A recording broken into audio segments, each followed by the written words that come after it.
And for more on the Turkish referendum, I have with me Cem Özdemir. He's the co-chairman of the German Green Party. Welcome, Cem Özdemir, to DW TV. Now, you're a German politician with Turkish roots. You were campaigning and calling on Turks in Germany to vote no in this referendum. Now we know a majority has voted for yes. You're calling for serious consequences. What do you mean by that? Well, first of all, I think it's important to see the frame.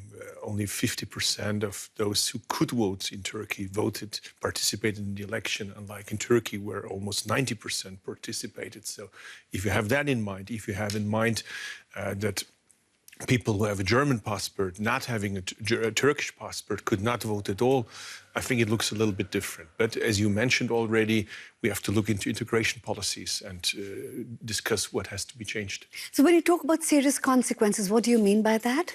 I think if you live in this country, if you participate from democracy and support the dictatorship in another country, you have to ask yourself whether you really feel comfortable in this country. And we as German politicians have to ask ourselves what went wrong in the last decades. And what do you think went wrong? Because it has to be remembered that, as you mentioned, a minority of those eligible to vote in this referendum voted, but a majority of them voted in favor of yes. And they are living in a democratic country, but voting for what is being viewed as an authoritarian system. Absolutely. I mean, it was way too late when my party in government finally established birthrights in Germany. It was in the year 2000. It took us decades that we finally said that children that are born in our country are citizens by birth in our country.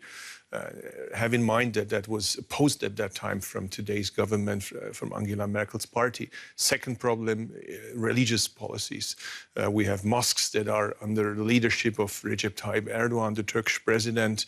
Our Länder governments have to look into these policies. We can only accept religious instruction in schools organized by organizations which are independent from Turkey. That is another policy area that has to be changed.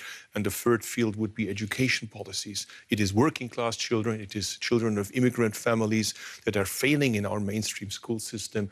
That is another issue that needs to be put on the agenda.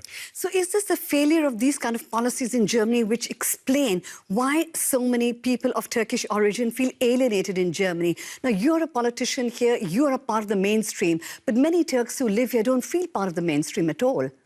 Well, again, have in mind that only a part participated in the election, so we should not blackmail the huge majority of Turks that are integrated. Some of them are movie makers, some of them are party leaders, some of them are taking responsibility in other fields of this society. So let's not oversee that part. But yes, we also have to see the other part, which we tend to oversee, which is participating in democracy, enjoying a free market economy, but at the same time supporting in another country in which they are not living, in which they are not paying taxes, dictatorship.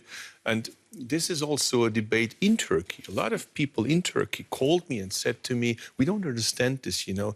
They're not affected by what they're voting for.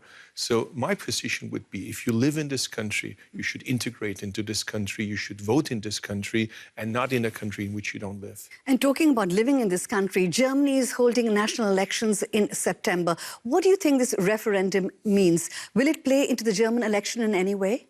Well, it already did.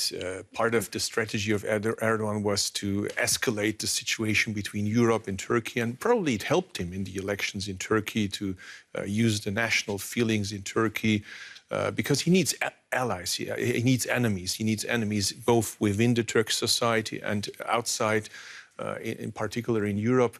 So we have to look through German-Turkish relations. I think the military relationship has to stop. We have to take back our soldiers from Incirlik. And talking about integration policies, we have to look through the whole area of integration policies. I would personally be in favor of a new consensus in German politics regarding integration. It should be our national goal that the hearts and the minds of the people of Turkish origin should focus on this country. It should be clear the solution of our problems lie within this country and not in Turkey. And finally, and briefly, Mr. Özdemir, what does this referendum result mean for Turkish aspirations to be part of the European Union at some point? With a President Erdogan, I don't see Turkey as a member of the European Union. That's unthinkable. unthinkable, and that's because of the death penalty that he wants to reimpose? That's because of the death penalty. That's because of democracy. That's abuses of power. That's because of human rights violations. That's because of the comeback of torture. I could name you thousands of reasons. There is no freedom of expression in Turkey. The current Turkish leadership has nothing in common with what we describe Western values or values of democracy. Cem Özdemir, co-chair of the German Green Party, thank you very much for talking to us and coming into our studios on DW. Thanks.